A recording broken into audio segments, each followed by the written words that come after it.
Okay, so this is the way it goes. My youngest is about 6 years old. I'm picking him up and 5 or 6 mates are coming to play. So I got the big old car and I'm concentrating, I'm driving and I'm letting him, get his guests aboard. And I hear him say to them collectively, and in a bit of a loud whisper, "Don't ask her anything. Because if you ask her something and she doesn't know, she's got to go on the internet and we'll never get any afternoon tea." I thought, okay, so what I thought was a secret, my curiosity and my thirst for knowledge, is obviously not a secret anymore. But I've been looking all my life. I was unwanted pregnancy. There's all sorts of stories that have gone on in my life, and even more so in the last 12 months, I've been enormously challenged. I think when you get, all those points you get for stress, I think I'm up to about 1,000 points. I don't say that to boast, I say it to tell you that all the searches that I've done, all the books that I've read and the CDs I've bought and the tapes and the seminars I've attended, every one of them has been necessary for my growth. So please, it is all out there for you too. Make use of it.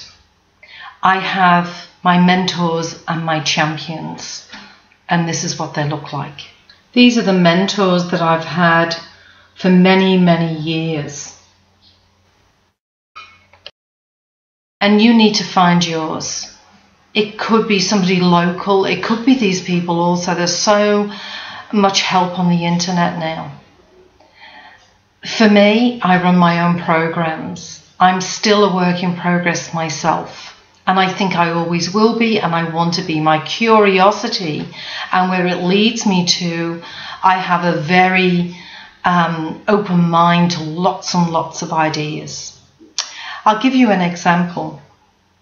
My son, my eldest, 16, says to me, "Have you ever thought about being, would you like to be normal?" Oh, I thought it was normal. No, he said, "No, you're not ordinary at all." I said, "Oh, okay. Could you sort of give me an example?"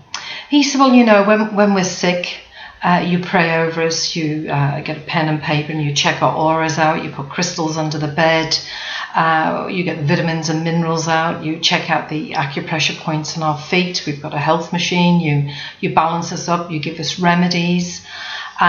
He said, "And then, more praying." And I said, "Yes." And he said, "Well, have you ever thought about taking us to the doctors?" And I said, "Well, no, not really." So anyway, it was fortunate that we had this conversation.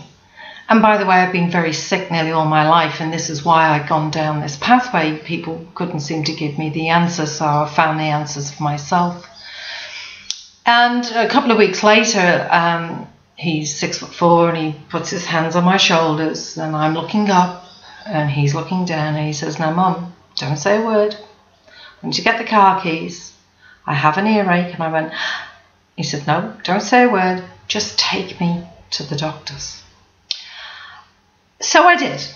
It's come in extremely handy, all my knowledge, advanced diploma herbalist, because my son contracted Stevens-Johnson syndrome, or SJS, and if you look that up, you will see it's a horrendous syndrome. They burn from the inside out, 80% die, 90% go blind, and just this December 2012, I've just finished nursing him 24/7 for 10 days straight. Hence the makeup and, the rollers, thank God for makeup. So he's better now, he's back to cricket, but he's had it 4 times. You need strength to get through that, not just to stay up all night, but you need to be able to be curious and get the knowledge, because there's no cure for it. You need to have a focus. So all the mentors that I've had, they've all had their challenges, and you model yourself on these people. That's what we all need to do. We are on the brink of helping to change this world, one person at a time or several people at a time. Many things that have happened to me, I'm just, thank God that I had humble beginnings and strove to find the answers, and answers I have found. And a lot of them I am able to bring into my daily life. Even this picture behind me, it's an affirmation for me. It's a release. We're actually in my kitchen, and I make a cup of tea of a morning, and I stand and I look at that, and I'm on a beautiful beach in Manly, Sydney, Australia, and I can smell the surf. And do it yourself. Get something that you can look at it and mentally you can take off and be in that place. Make sure that you love deeply. It is so important to love people. This is what everyone is missing these days. And just to touch and say, how are you? To buy somebody a coffee. Somebody did that to me the other day because they know some of the things that I've been through this year. But personal development and spiritual development. My husband died in January, and I was well blessed to see him leave his body. He was sparkling. He was 1,000 diamonds. He was, wow, he was looking at himself. He looked like he'd been on a tropical holiday. He was 49, very sudden heart attack. But in spiritual life, he was tanned. He looked like he was 23. He was slim, beautifully dressed.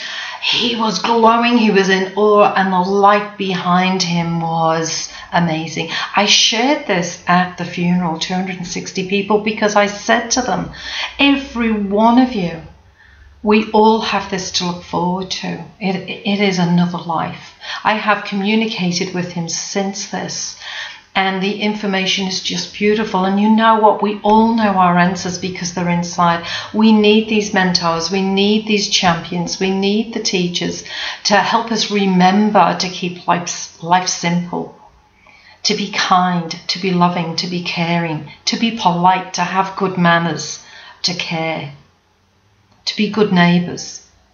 But you know, something that a lot of us have missed, particularly the baby boomers, is to look after ourselves. This is a time that if your children have grown up, give yourself that time to enjoy your life every day, not someday. To look at your level of self-esteem, to not play games, to be more honest with yourself and others. This is the time, because when will it be the time? This is definitely the time. My message to you is practice kindness to yourself, to as many people as possible. Ring someone now, somebody that you haven't spoken to a long time, or someone that you're not sure how to approach. Maybe they've got cancer, maybe they've lost somebody, maybe they've just moved and they're in a place that's quite new to them. It doesn't have to be a long conversation or even a text. I love the texts that people through the year have said to me, we're thinking of your son, or we're praying for your son, or, you know, we're so sorry to hear you lost your husband. Whatever it may be, it meant so much to me. So pass that on. Care for yourself, care for others. It's time. Don't wait any longer. I love teaching. I love sharing. I love learning. I love giving the strategies that have worked for me. I'm so excited by January because I have so many workshops, so many things to do. And I just know from everything that's happened in 2012, and I'm not going to talk about it again, but my learning curve has been huge. So no matter what happens to you, know that if it's hurting you, going the wrong way. Know that if it's hurting, there's something for you to learn. Know that if somebody has hurt you, it's an area that you need to strengthen and you need to look at so it doesn't happen again. Practice forgiveness. It releases so much energy. That's a huge area that needs to be talked about. It's not something you can do overnight. That's something I specialize in because I found it so difficult myself. So love to you, love to your family, all the very best for 2013. I'd love to have a conversation with you, so please leave a comment. Let's connect. Pass this on if you feel it's been some value to you or inspired you, and I'd love you to be the messenger too of hope to other people. My name is Barbara Novak from Sydney, Australia, and I wish you a bright, abundant future. Thank you.